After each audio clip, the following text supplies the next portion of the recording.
ஏன்னா இரண்டாவது வார்த்தை என்ன சொல்லுதுன்னா இது வந்து ஒரு நம்பிக்கையின் வார்த்தை, அதாவது ரட்சிப்பிற்கான ஒரு நம்பிக்கையின் வார்த்தையா இது காணப்படுகிறது. ஸோ 7 வார்த்தையில ஒரு முக்கியமான வார்த்தையா இது காணப்படுகிறது. ஸோ அதுல ஃபர்ஸ்ட் என்ன அப்படின்னா லூக்கா 23:41 வாசிங்க. நாமோ நியாயப்படி தண்டிக்கப்படுகிறோம், நாம் நடப்பித்தவைகளுக்கு தக்க பலனை அடைகிறோம், இவரோ தகாத ஒன்றையும் நடப்பிக்கவில்லையே என்று அவனை கடிந்து கொண்டு. இந்த வார்த்தை எதுக்கு யாருக்கும் நடுவில் நடக்குதுன்னா ஏசப்பா ஒரு நீதிமானுக்கும் ஒரு பாவிக்கும் நடக்குது. கரெக்டா?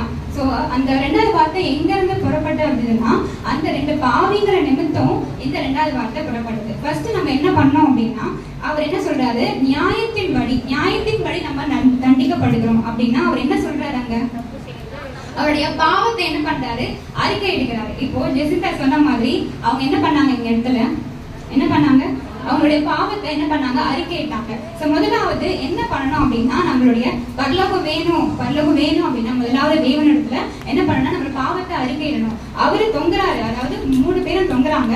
இருந்தாலும் அவர் அந்த லாஸ்ட் ஐந்துலயும் என்ன பண்றாரு அப்படின்னா நான் பண்ண தப்பு அப்படின்றத அவர் என்ன பண்றாருன்னா ஃபர்ஸ்ட் அறிக்கை எடுக்கிறாரு. சோ அவர் என்ன பண்ணிருக்கலாம், என்ன தப்பு பண்ணிருக்கலாம், அவர் என்ன அவங்க என்ன சொல்றாங்க, நீங்க இது இல்ல அப்படின்னு சொல்றாங்க. அவங்க முதல்ல என்ன பண்ணிருக்கலாம் அப்படின்னா அவங்க என்ன சொல்றாங்க, ஒரு கல்லர்னு சொல்றாங்க. கல்லர்னா என்ன, திருடர்கள். சோ அவங்க என்ன பண்ணி அந்த தண்டனை எதுக்காக தருவாங்க அப்படின்னா ஒரு பெரிய பாவம் பண்ணிட்டாங்க அப்படின்றதுக்காக தான் அந்த சிலுவையின் தண்டனை தருவாங்க. சோ அவங்க என்ன பண்ணிருக்கலாம் அப்படின்னா திருடி இருக்கலாம், ஒண்ணு கொள்ளடிச்சிருக்கலாம், இல்லைன்னா அதோட ஒரு பெரிய பாவத்தை அவங்க பண்ணிருக்கலாம், அதாவது தேச துரோகம் கூட பண்ணிருக்கலாம் அந்த 2 கல்லர்கள். அதனாலதான் என்ன பண்ணிருக்காங்க அப்படின்னா ஒரு மரண தண்டனையே அவங்களுக்கு கொடுத்துருக்காங்க. சோ அந்த இடத்துலயும் அவர் என்ன பண்ணிருக்காரு அப்படின்னா பகிரங்கமா நான் பண்ணது தப்பு, நம்ம பண்ணிருக்கோம், நம்ம பாவம் செஞ்சிருக்கோம், அதனால நம்ம தொங்குறோம். ஆனா அவர் என்ன பண்ணல, எதுவுமே பண்ணல, ஆனாலும் அவரும் தொங்குறாரு. அதாவது நம்ம என்ன பண்ணோம் அப்படின்னா ஃபர்ஸ்ட் நம்மளுடைய பாவத்தை அறிக்கையிடணும். நம்ம பாவம், நான் ஒரு பாவி அப்படின்னு சொன்னாதான் நம்மளுக்கு என்ன பண்ணோம்னா பரலோகம் கிடைக்கப்படும். முதலாவது அப்போ ராஜா பக்கத்துலயே ஏசப்பா இல்ல, யார் பக்கத்துலதான் இருந்தாரு, ஒரு பாவி பக்கத்துல தான் இருந்தாரு. கரெக்டா? அதனால அவர் என்ன அப்படின்னா நம்ம பாவி நம்ம அறிக்கை சொல்லும் போது நம்ம பக்கத்துல யார் வந்து நிற்பான், இயேசு கிறிஸ்து வந்து நிற்பாரு. முதலாவது நம்ம என்ன பண்ணணும், தேவனுடைய ராஜ்யத்தை அடையிறதுக்கு நம்ம என்ன பண்ணணும், நம்மளுடைய பாவங்களை அறிக்கையிடணும். முதலாவது அவங்க பகிரங்கமா, அதாவது நான் பண்ணது தப்பு அப்படின்னு பகிரங்கமா ஃபர்ஸ்ட் என்ன சொல்றாரு, அவர் அறிக்கை எடுக்கிறாரு. ரெண்டாவது என்ன அப்படின்னா தன் பாவத்தை மறைக்கிறவன் வாழ்வடைய மாட்டான், அதை அறிக்கை செய்து விட்டு விடுகிறவனும். அப்ப என்ன பண்ணணும், முதலாவது இந்த பாவத்தை நம்மள அறிக்கையிடணும். அப்பதான் என்ன ஆகும்னா பரலோகத்துக்கு நம்மளுக்கு கிடைக்க முடியும். சரி, ரெண்டாவது வார்த்தை என்ன, ரெண்டாவது இது என்ன அப்படின்னா லூக்கா 23:41. அதே நியாயப்படி தண்டிக்கப்படுகிறோம், நாம் நடப்பித்தவைகளுக்கு தக்க பலனை அடைகிறோம், இவரோ தகாத ஒன்றையும் நடப்பிக்கவில்லையே என்று அவனை கடிந்து கொண்டு. அப்போ அங்க என்ன சொல்றாரு, நாம தண்டிக்கப்பட்டதுனாலதான் அவர் என்ன பண்றாரு, தண்டனையை வாங்கினாரு. ஆனா அவர் என்ன அந்த இடத்துல என்ன பண்றாருன்னா தன்னை தாழ்த்துக்கிறாரு. நான் பாவம் செஞ்சுட்டேன் அப்படின்னு நம்ம தாழ்த்துக்கிறாரு. முதலாவது தேவனை என்ன பண்ணணும் அப்படின்னா ஃபர்ஸ்ட் பாவத்தை அறிக்கையிடணும். ரெண்டாவது என்ன பண்ணணும் அப்படின்னா அவர் நம்மளை தாழ்த்தணும், நம்மளை தாழ்த்தி அவரை உயர்த்தணும். ஓகேவா? ரெண்டாவது தன்னை தாழ்த்தி நான் பண்ணிட்ட தப்பு அப்படின்னு தாழ்த்தி நான் பண்ணிட்டேன், நான் தப்பு பண்ணிட்டேன், நான் ஒத்துக்கிறேன். ஆனா அவர் எதுவுமே பண்ணல. அதனால என்ன நம்மளோட சேர்ந்து அவரையும் என்ன பண்றாங்க, சிலுவையில மறைச்சிருக்காரு அப்படின்ட்டு அவர் என்ன பண்றாரு, தன்னை தாழ்த்தி அவர் கையில ஒப்பு கொடுக்கிறாரு. ரெண்டாவது என்னது, தன்னை தாழ்த்துக்கிறார். முதலாவது என்னது, பாவத்தை அறிக்கை அடிக்கிறார். ரெண்டாவது என்னது, தன்னை தாழ்த்துகிறார். மூணாவதுல 3 காரியம் இருக்கு. அதுல இப்ப இந்த கல்லருங்க 2 பேர் இருப்பாங்க. சோ 2 பேருமே என்ன பண்ணிருப்பாங்க அப்படின்னா 2 பேருமே சேர்ந்துதான் ஒரு தப்ப செஞ்சிருப்பாங்க. சேர்ந்து பண்றதுனால அவங்க எப்படி இருந்திருப்பாங்க, ஒரு ஃப்ரெண்டா இருந்திருப்பாங்க. கரெக்டா? சோ ஒரு மத்தேயு 27:43-44 தன்னை தேவனுடைய குமாரன் என்று சொல்லி தேவன் மேல் நம்பிக்கையாய் இருந்தானே, அவர் இவன் மேல் பிரியமாய் இருந்தால் இப்பொழுது இவனை ரட்சிக்கட்டும் என்றார்கள். அவரோடு கூட சிலுவைகளில் அறையப்பட்ட கல்லரும் அந்தபடியே அவரை நிந்தித்தார்கள். அங்க என்ன சொல்றாங்க? நிந்தித்தார்கள் அப்படின்னு சொல்றாங்க. அப்ப நிந்தித்தார்கள்னா ரெண்டு பேருமே சேர்ந்து கிண்டல் பண்ணிருக்காங்க அவரை, கரெக்டா? அப்போ அவங்க ரெண்டு பேரும் என்னவா இருந்திருக்கணும்? ஃப்ரெண்ட்ஸா இருந்திருக்கணும்.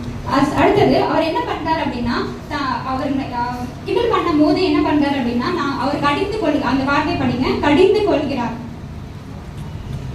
அதாவது தன் நண்பனையும் பாராம அவர் கிண்டல் பண்றாரு அப்படின்னு சொல்லிட்டு சேர்ந்து கிண்டல் பண்ண அவரும் என்ன பண்றாரு அப்படின்னா, அவருக்காக பரிந்து பேசுகிறார். அதாவது கடிந்து, தன்னுடைய நண்பனையும் கடிந்து கொண்டு அவரை இசப்பாவை உயர்த்துகிறாரு. அதாவது இந்த இடத்துல என்ன சொல்றாங்கன்னா, கர்த்தர் இடத்துல திரும்புகிறார். மூணாவது என்ன அப்படின்னா, கர்த்தர் இடத்துல திரும்புகிறார். நம்மளுடைய ஃப்ரெண்ட்ஸ் இருப்பாங்க, அவங்க என்ன பண்ணுவாங்க, நம்மளோட சேர்ந்து பாவம் பண்ணுவாங்க. ஆனா அவங்களையும் அவங்களோட பாவத்தையும் தெளிவுபடுத்திட்டு தேவனிடத்துல திரும்பணும். அதாவது மூணாவது காரணம்.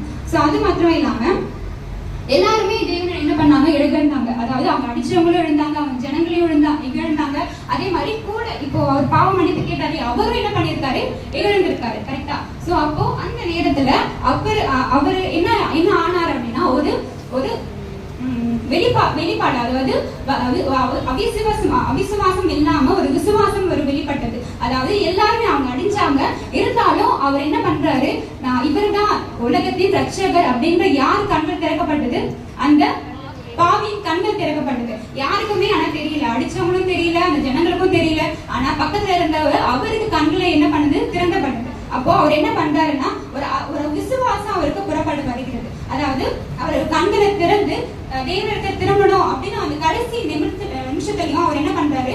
அவருடைய பாவத்தை அறிக்கையிடுகிறார். ரெண்டு பேருமே சேர்ந்துதான் அவங்க இது பண்ணிருப்பாங்க.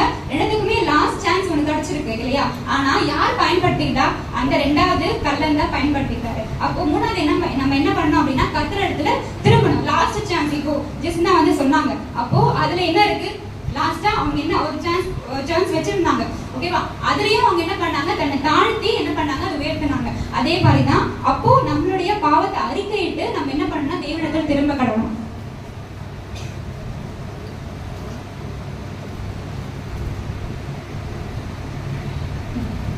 இதுக்கெல்லாம் மூல காரணம் யாரா இருக்கலாம்? இதுக்கெல்லாம் மூல காரணம் யாரா இருக்கலாம்? இப்ப அந்த அவருக்கு திருடுனா சொன்னாரு. ஆனா யார் மூல காரணம்னா, ஃபர்ஸ்ட் அவர் கிண்டல் பண்ணாரு இல்லையா? அவர் தான் மூல காரணமா இருந்திருக்கணும். அந்த வார்த்தை ரெண்டாவது வார்த்தை வெளிப்படணும் அப்படின்றது யார் கையில இருந்துச்சு அப்படின்னா, அந்த கேலி சேர்ந்த கையில தான் இருந்துச்சு. ஆமே. அப்போ அவரு சொன்னதாலதான் அவரோட ஃப்ரெண்ட் என்ன பண்ணாரு? கண்டிச்சாரு. அவரு என்ன பண்ணாரு? அவருடைய பாவத்தை என்ன அறிக்கையிட்டாரு. முதலாவது என்ன பண்ணணும் அப்படின்னா, நம்மளுடைய பாவத்தை அறிக்கையிடணும். இரண்டாவது பகிரமா அவர் அதை வெளிப்படுத்தணும். இரண்டாவது தன்னை தாழ்த்தி அவரை உயர்த்தணும். மூணாவது கர்த்தரிடத்தில் திரும்பணும். அதாவது பாவம் பண்ணிட்டோம் அப்படின்னு இருக்காம கர்த்தரிடத்துல திரும்பணும். நாலாவது அப்பதான் இதெல்லாம் பண்ணும் போதுதான் என்ன ஆகும்? இரண்டாவது வார்த்தை வெளிப்படும், கரெக்டா? அப்ப இரண்டாவது வார்த்தை என்னது? இன்றைக்கு நீ என்னோட பரதேசில் இருப்பார். நீங்க ஒப்புக்கொண்டாதான், நீங்க கர்த்தரிடத்துல திரும்பினாதான், நீங்க உங்களுடைய பாவத்தை அறிக்கையிட்டாதான் என்ன கிடைக்கும்? உங்களுக்கு பரலோகம் கிடைக்கும். நீங்க பண்ணுவீங்களா?